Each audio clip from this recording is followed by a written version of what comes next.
Hi everybody, I'm Jman, and this is Jman and Magic Gate, and today in Jman and Magic Gate we are playing Madden 16.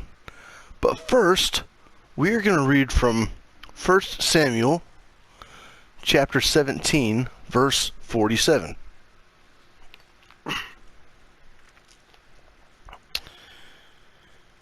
And that all this assembly may know that the Lord saves not with sword and spear, for the battle is the Lord's, and he will give you into our hand. So, again, I took a verse completely out of context and I read it to you. But I've been actually having fun trying to explain these verses and what they talk about. And part of it is I get to tell you a Bible story that you may not actually know. This one comes from David and Goliath, which I have actually mentioned playing Madden. Briefly, you probably forgot about it already. But basically what this story is there's a battle between the Israelites and a group of people known as the Philistines. And I know that can be an insult, and I don't remember exactly what the insult means, but in this case it's not an insult. There's an actual group of people known as the Philistines. And the Philistines made their way to Israel to fight them. And 3 of David's older brothers went to go fight this battle. And when they got there, one of the Philistines... Hold on, let's talk to Larry Ridley. Hi, buddy. All right, thanks for interrupting. Well, let's kind of skip ahead here. So we got Cam Newton.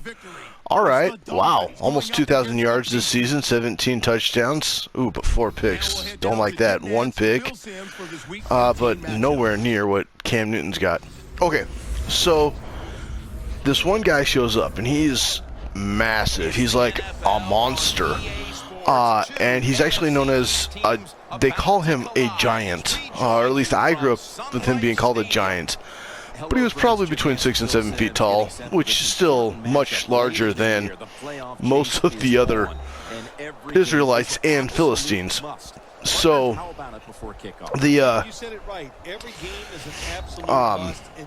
this Goliath man, this is what he's called, steps out and he taunts the Israelites. And he says, you guys can't, if you guys, basically what he says is, if you guys can beat me, we will be your servants, but if I beat you, you are our servants. And he does this for 40 days. Now, in this time, battles worked a lot differently. Everybody stood on the battle line, and that's kind of how it worked until whoever had the least amount of fighters left would retreat and still get killed on the way out. Let's see, we're going to sim to my turn. So that's how this one worked. And this happened for 40 days. For 40 days, the Goliath stood there and said, if you can beat me, you're our servants, or we're your servants. But if we beat you, you're our servants. And David comes in one day because his dad, Jesse, said, hey, I need you to bring food to your brothers. So he brought food to his brothers. He took the sheep that he was watching and he gave them to somebody else to be the shepherds for a little while. And they did it. They shepherded for a little while, and David went, and while he was at the battle, he heard Goliath speaking, and he said to one of the soldiers, hey, what's up with this guy? And they said, well, if you win, or if you fight him, you could win, get lots of gold from the king, maybe even one of his daughters. And his brother scolded him and said, don't do that. You can't go and fight this guy. You're just a child. Don't fight him. And he's tackled down at the 36-yard line. Oh, that was not far enough. And so David goes to the king and he says, I want to fight this man. And the king says, okay, if you want to fight him, you can fight him. I'm going to give you my armor. Ooh, that's not good. That's a 3 and out, right? No, we got a first down. Okay. Still not great. I should try to run again. Yeah, the offense having a tough time. So David puts on the armor, and it doesn't fit. He doesn't like it. He's uncomfortable. He can barely move, but it's still kind of loose-fitting. And David said, I'm not wearing this. And King Saul, different from Saul from the Old Testament, or in the New Testament, because we're in the Old Testament now. And Saul says, okay, fine, just go out there. And as he goes out there, David grabs 5 stones from a brook. And they're smooth stones. He grabs them, and he throws them with a slingshot and hits the giant in the head. And the giant collapses, and then David defeats the giant. And in defeating the giant, the Philistines run away. And as the Philistines run away, the Israelites chase them. And what David was trying to prove was that it wasn't Goliath, it wasn't David that won. Goliath didn't lose at the hands of David. Goliath lost at the hands of God. The Lord is the one who won. There's a first down. I didn't do that the last time. The Lord is the one who won, not David, not the Israelites. It was the Lord's fight, and the Lord was the victor. And that's the point of all this. Now, I also want to try to bring the gospel into this channel. And the gospel is the story of Jesus. And I think that it's very interesting in this verse. The Bible has the ability to, not the ability, what I find in the Bible is that there's special little incidents that explain something about who God is, that if you're not paying attention to it, first down by the way, you're gonna miss. And there's this little tiny thing in that verse where it says, the Lord does not win with sword and spear. Okay, yeah, so in this battle, David didn't come in with a sword and spear, he came in with stones. He brought stones to a knife fight, basically. But that's not what David meant. Well, that is what David meant, but looking at it from a Christian perspective, I actually see that there's more truth there than David realized.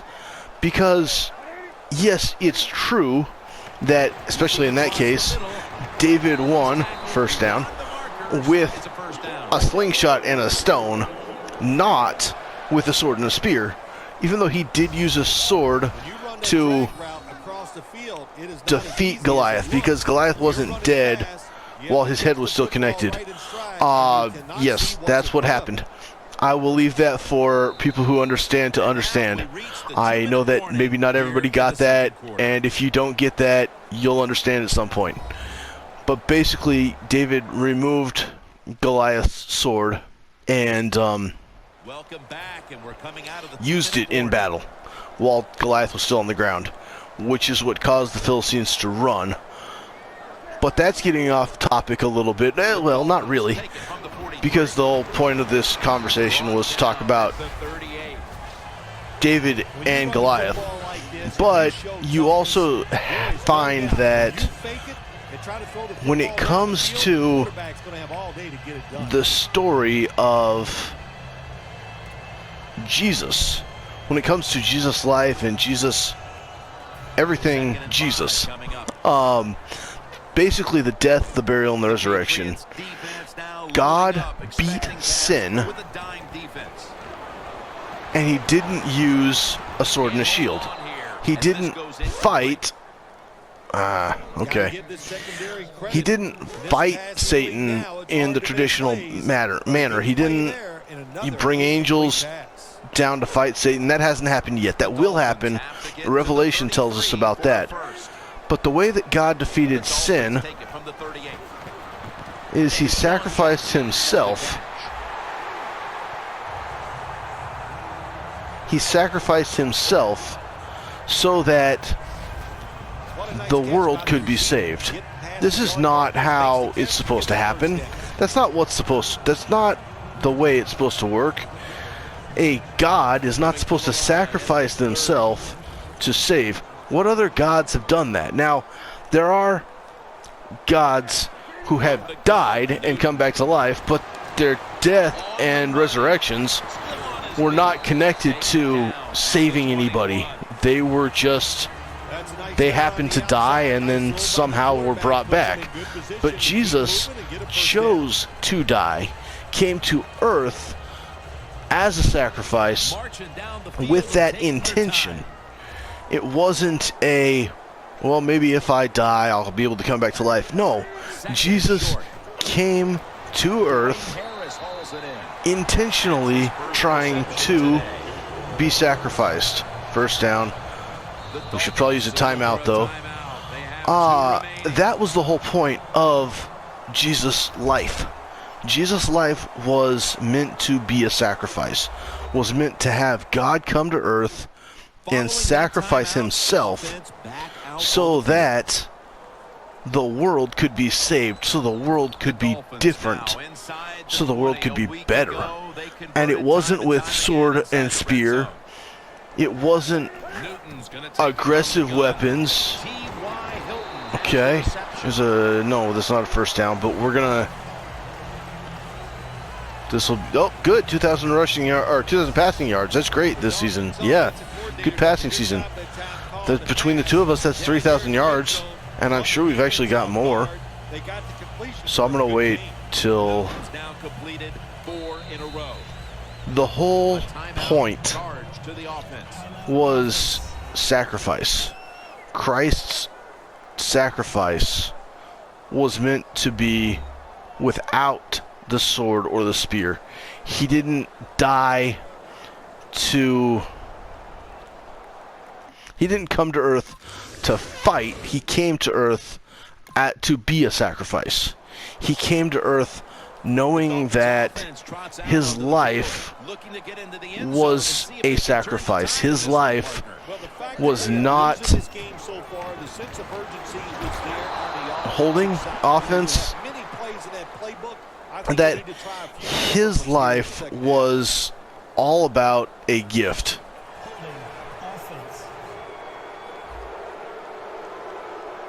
That penalty is, of course, going to be accepted by the defense. That was terrible. That's okay.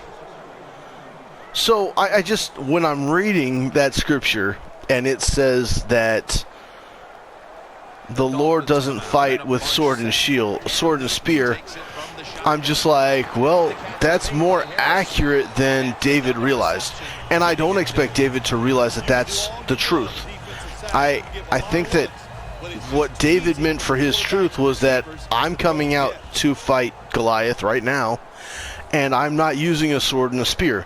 In fact, David had a sword, possibly a spear, connected to his, connected to the armor that he chose not to wear.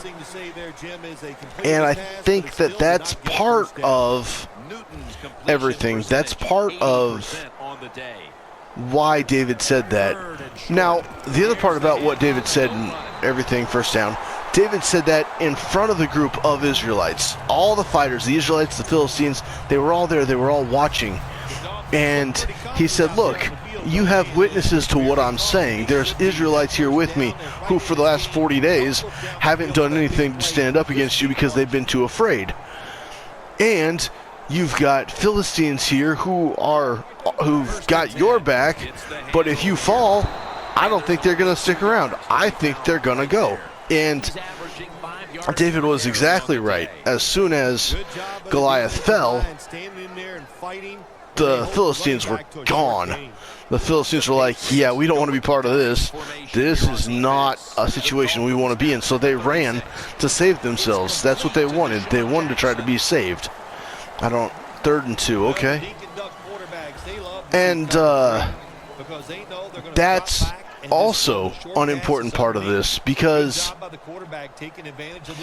the story isn't just about what this man could do. In fact, what David said, and this boy, David was a boy, what David said to King Saul when he went to say that he wanted to go up against, when he said he wanted to go up against Goliath, he told him that, look, I fight against lions and bears.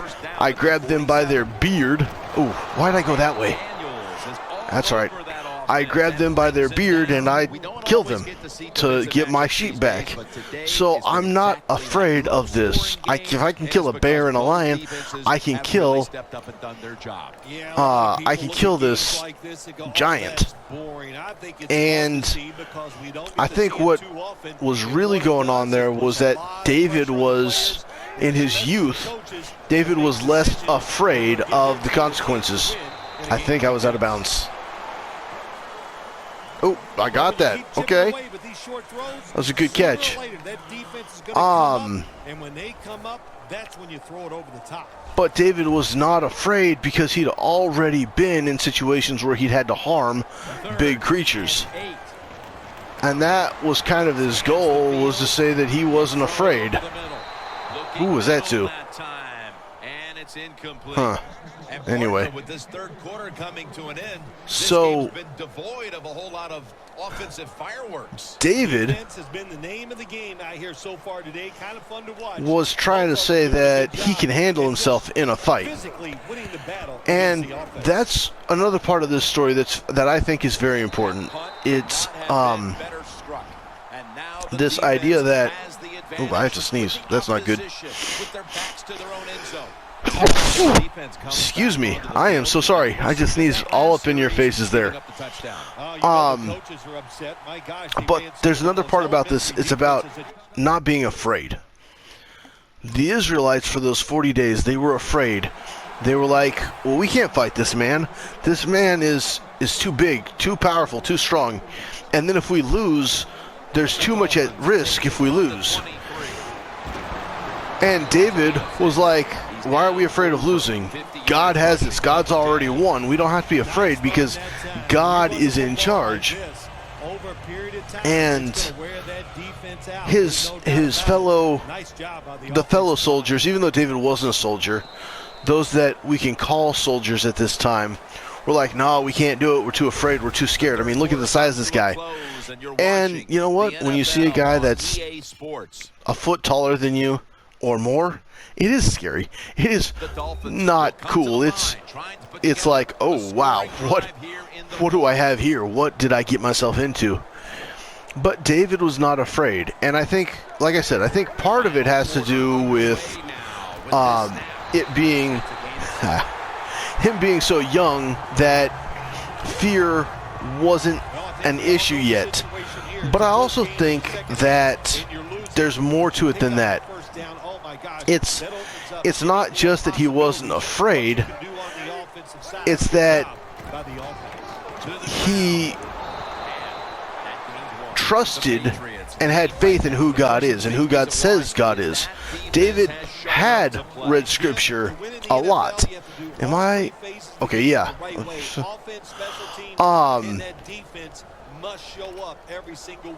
Good job so far here today. And having already read the texts, already been aware of what the Torah says about who God is, having seen God already working in his life, he was aware of God being who God is. I thought we were a little bit closer.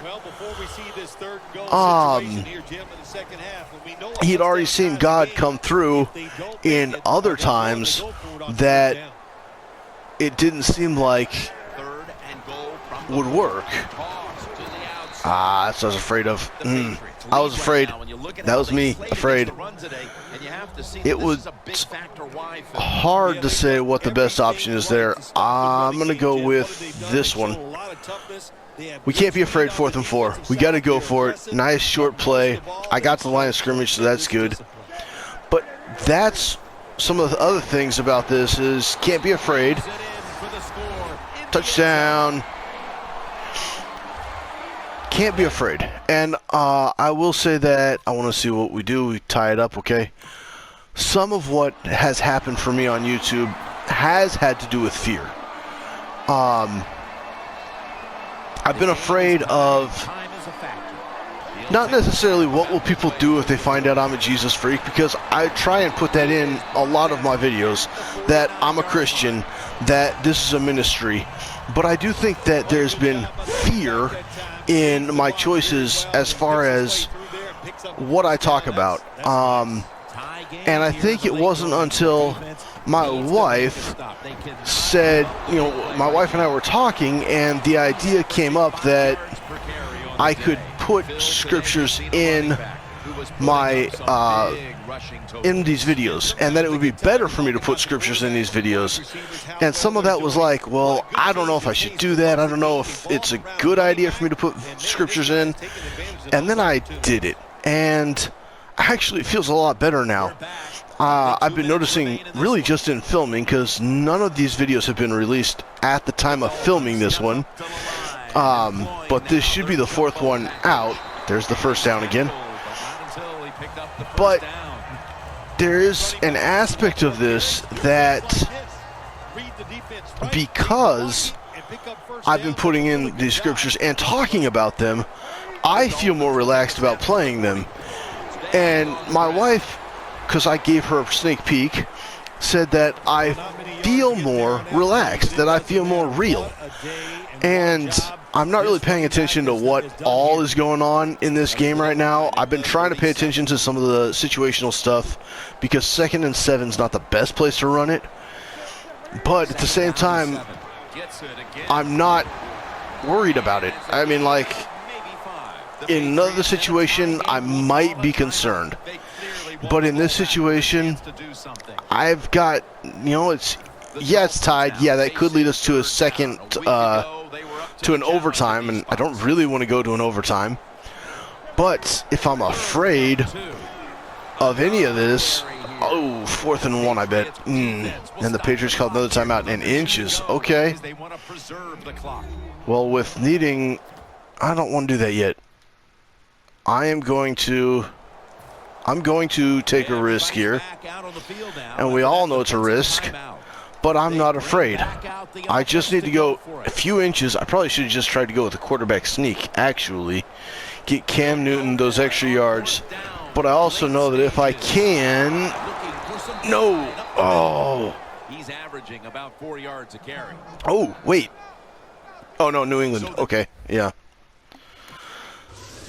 Okay, all right. I don't know 26, my 26, so I probably... It doesn't matter at this point then, I guess, yeah. New England still has a timeout. I don't know. Oh. Okay. Sorry, I'm distracted now. At this point, I am set on this game. But as far as what I wanted to say about all of everything, I've pretty much said everything I want to say. There isn't much left. Just knowing that, trusting God, The Patriots with a nickel look here on defense. Like David did. Trust God like David did. That's what makes a big difference. There's 100 yards rushing on this game, by the way. So that's cool. Now, as far as does God, what does it mean for God? What does the video games mean as far as God's concerned?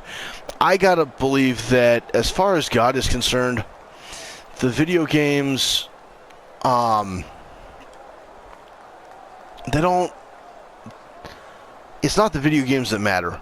What matters is I am taking all of this and I'm putting it on YouTube where the world can see it. And to me, that's why it's a ministry. That's why it's important to me, because this gives the chance for me to share with the world who God is. I don't know why I ran it. I should just pass it, but I wanted to get a few more yards. No, that's what I wanted to do. I wanted to get over the 1,200 rushing yards. Okay.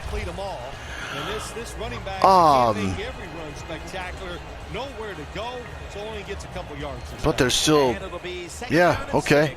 Might as well. Hold on to the ball a little bit. Hold on to the ball, son. All we need to do is get a field goal. We don't even need a touchdown at this point. But more yards than that would be better. So that's all right. Good coaching on the defensive side. Everybody stays at home. They stay in their Oh, camp, am I? and they Oh, hope to that's what run the for a problem short is. gain. Ooh, okay. Yeah, that's a good one. Stay back, protect Cam Newton. So right now, what I feel like I'm facing early on in this YouTube. Oh, ooh, that wasn't a good block. Early on in this for me is that I am facing giants. The giant of everybody who, well, it's not that I'm facing giants. That's the name of a cool movie though, Facing the Giants. It's more that I do see that the devil wants to stop this, and as far as I could say, that would be ooh, okay, that was a good one. That was good. I got no arguments with that. Good job, McCarthy.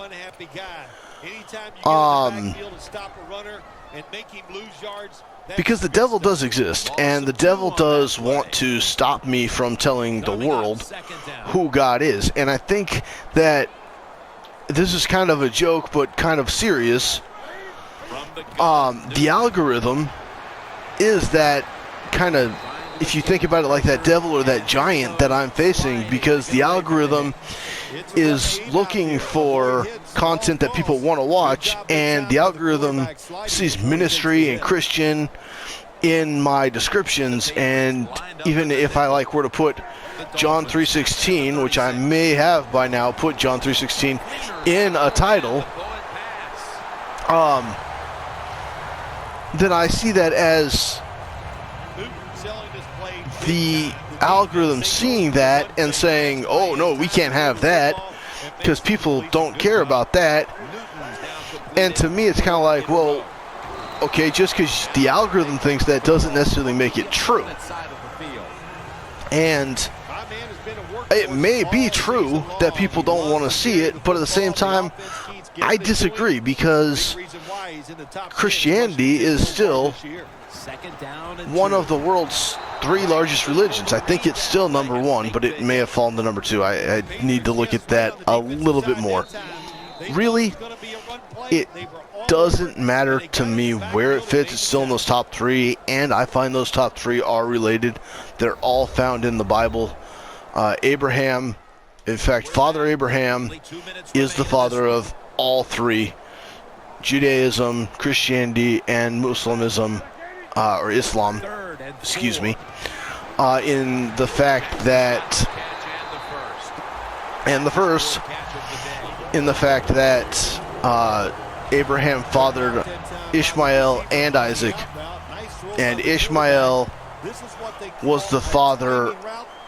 Through the descendants of Ishmael, you get Joseph, the father, the earthly father of Jesus, and you get, of course, Isaac being the, Abraham and Isaac being the fathers, or considered forefathers of the Jewish religion.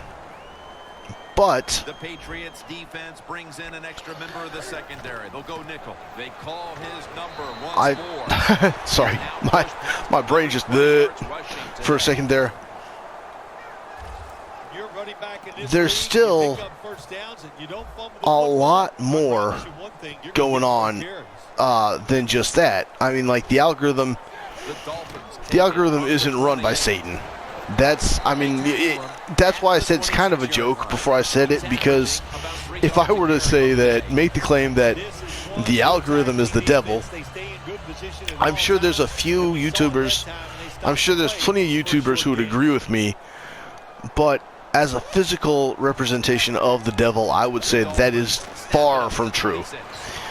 Because I've found that people have found my stuff. There's a first down, by the way. I have found that there is a discovery of Jman and Magic Gate. So it would be ridiculous to say that the devil, who hides and tries to prevent people from finding out who the devil is, would be the one trying to They can do it all. Once they get in the red zone, they have the passes, the screens, they can throw. I'm sorry, the devil be the one. I'm so focused on the end of this, but the devil trying to, maybe that's what the devil, maybe that's what literally the devil is right now. Oh, touchdown. Ah, nice. So maybe that's what the devil is, finding a way to stop me from talking about who Christ is. And in doing that, maybe it's the way I'm playing the game. Maybe it's playing the game. If I'm not able to talk enough about who Jesus is, that could be the devil trying to stop people from hearing about it. And I can't be afraid of that. That's kind of my Goliath, my giant that I'm facing, that I'm going up against. It's not the algorithm. It could be my distraction. It could be my hesitation to not want to do it, but there could be a whole bunch of other things. Some things that I try to remember to pray for is that God prevents Satan from stopping this, because honestly, right now I've been having some issues with my computer for trying to edit and upload videos recently, and that could be a way that the devil is trying to prevent me from sharing God with the rest of the world. And it's such a small little thing that it almost doesn't make sense. But whatever Satan can do to do something small so it doesn't seem like Satan's doing it, because actually from The Usual Suspects, one of the characters, and I can't remember the person who plays him now, I think it was David. I'm giving it the wrong name. I'm giving the person the wrong name. Anyway, one of the characters says the devil's greatest, the way the devil is most successful is trying to convince the world he doesn't exist. And so, if I'm finding that I'm having trouble with my computer to upload videos, that's the devil trying. It's my computer. It's not the devil trying to prevent it. Or if I want to go and play a game on my PlayStation, but the game, because I want to talk to you while playing, but the game doesn't want to load or takes a while to load, that could be the devil trying to slow down my enthusiasm for wanting to play and talk to you guys. But we've also reached the point where I get to let you take a rest. So thank you for watching. May God bless you. And remember, God loves you.